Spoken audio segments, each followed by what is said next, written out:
crossover games can serve a wide assortment of different purposes. They can introduce players to franchises they may not have heard of before, reach many different types of players, and offer fan service by bringing together many different fan favorite characters. When it comes to anime game crossovers, everyone knows the infamous Jump Force. Many also know Shonen Jump's other crossover games, Jump Superstars and Jump Ultimate Stars. But did you know there was a crossover between strictly Dragon Ball, One Piece, and Naruto? What about a crossover between Weekly Shonen Sunday and Weekly Shonen Magazine, featuring franchises like Fairy Tail and Inuyasha? And what about a crossover between Dengeki Bunko works like Sword Art Online and Railgun? Today, I'm going to cover Battle Stadium Dawn, Sunday vs. Magazine, and Dengeki Bunko Fighting Climax. These are the anime crossover games you've never heard of. Our first game is yet another Shonen Jump crossover. Kind of. It's not explicitly a Shonen Jump crossover like Jump Ultimate and Superstars and Jump Force, but the properties featured are Shonen Jump staples, Dragon Ball, One Piece, and Naruto, hence the name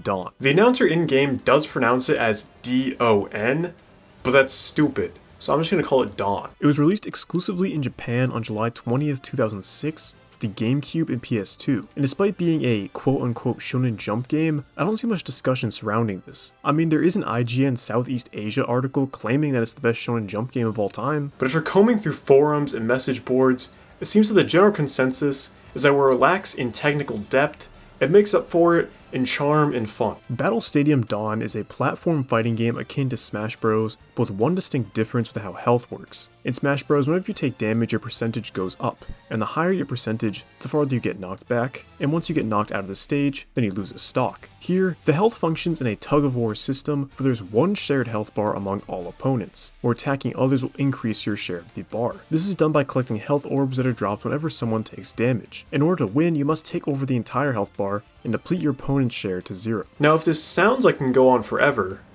that's because it can. To remedy that, once you've taken over a majority of the health bar, you'll enter a burst mode, where your speed and strength increase, giving you a prime opportunity to finish off your opponents. Despite this burst mode mechanic, matches can still take a very long time. If it's a timed match, then whoever has the majority of the health bar by the end wins. But if there's no timer, then it really can just last forever. It's an interesting system, but comes across as more of a gimmick than an actual mechanic. Switching over to moves, you have a standard attack, a ranged attack, which can also be charged for a heavy ranged attack, a grab, a special attack, and a super attack. The super attack, however, requires Meteor to use. There are also directional moves, just like in Smash Bros. Now, the gameplay is pretty simple, but for a game of this nature, it works. I can't really complain, because it's not trying to be a competitive fighter. Moving on to the character roster, as we covered before, there are only characters from Dragon Ball, One Piece, and Naruto. I've seen comments online suggesting that Bleach should have been included, and that the game could have been named Bond instead. And that sounds like a great idea to me, but the roster we did get isn't too bad. We have a roster of 20 total characters, with 8 being unlockable. From Dragon Ball, we have Goku, Gohan, Piccolo, Future Trunks, Vegeta, Frieza, Cell, and Majin Buu. From One Piece, there's Luffy, Zoro, Nami, Usopp, Sanji, and Chopper. And finally from Naruto, it's Naruto, Sasuke, Sakura, Kakashi, Rock Lee, and Gaara. Now there is a disproportionate amount of Dragon Ball characters. I can see why, considering Dragon Ball is the most popular franchise of the 3, but considering the game is DON, I would have preferred an even split among the character roster for the 3 series. Let's move on to the story, or lack thereof. The only semblance of a story are the opening and ending cutscenes, which simply feature the characters goofing off with each other, and honestly, it's got a lot of charm. It doesn't try to ham-fist some overdone narrative about the worlds colliding and the fate of the multiverse at hand. It's just Dragon Ball, One Piece, and Naruto characters messing around, which I can appreciate, and I'm sure any fan of any of these series can too. So if there's no story, then what's the main game mode? It's called Battle Stadium mode, and is reminiscent of other fighting games' arcade modes. You choose one character and fight a series of matches, some consisting of different special effects, items, or goals. If you complete a match's goal, then you'll earn coins that can be used in a slot machine, and this mechanic is probably the worst part of the game. This is how you unlock characters and stages, except the odds of actually unlocking new characters is incredibly slim. You first have to roll 3 Shonen Jump tiles, which will then only bring you to another slot machine, where you then have to roll and win again in order to unlock a new character. RNG to unlock new characters is just dumb.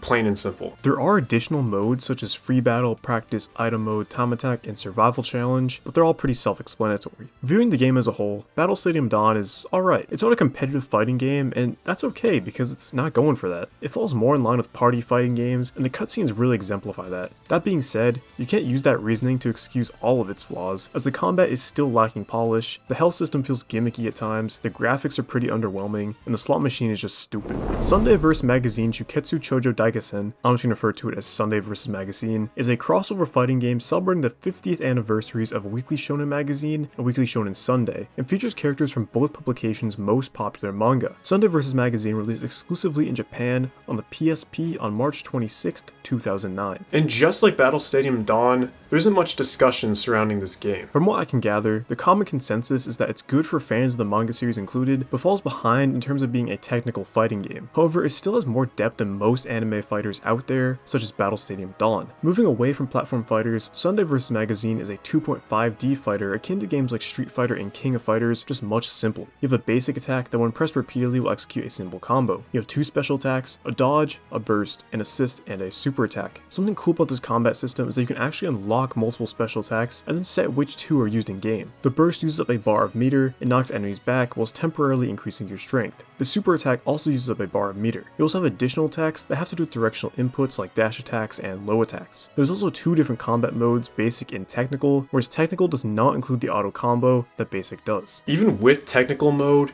it's not as rigorous as many other 2D fighters, but it's still a step above other anime arena and platform fighters. Let's move on to the roster that includes 30 playable characters with 18 of which being unlockable. I'm going to butcher so many of these names. From Weekly Shonen Magazine, there's Makunouchi Ippo, Takamura Mamoru, Natsu Dragneel, Lucy Heartfilia, Negi Springfield, Itsuki Ninami, Croissant Mask, Shinichi Mekazawa, Bon Mido, Demon Eyes Kyo, Kutaro Shindo, Devilman, Joe Yabuki, Tiger Mask, and Cyborg 009. From Weekly Shonen Sunday, we have Hayate Ayasaki, Kaoru Akashi, Yoshimuro Sumimura, Tokine Yukimura, Kenichi Shirahama, Miyu Furuniji, Inuyasha, Kosuke Iwaki, Reka Hanabishi, Ryo Takatsuki, Aotsuki Ushio, Yaba Kurogane, R. Tanaka Ichiro, and Noboru Takizawa. In addition to these playable characters, there are over 100 support characters. I'm not a fan of most of these series, but I still really appreciate a game covering a wide variety of different and lesser known series, ones that most likely would never get a video game adaptation on their own. Now, how do we go about unlocking those locked characters? The majority of characters can be unlocked by simply playing through arcade mode, which functions like a standard arcade mode, and beating it will unlock one character. However, there are some characters who unlock through other methods, mainly through quest mode, which is this game's story mode. Now, I have no idea what the story is about because it's all in Japanese, but what I do know is that quest mode sucks. You still have to play it because that's how you unlock characters, supports, and moves. For characters, you have to unlock 5 tickets, which will then allow you to enter a fight, or if you win, you'll unlock a new character. These tickets can be obtained in missions, and these missions are just really boring. You basically just walk to the right and spam attacks to kill generic enemies. Occasionally, you'll stumble across a chest that will unlock a new support, and by defeating enemies, you can collect orbs, which can then be used to unlock new special moves. The problem is that all of those moves and supports are in Japanese.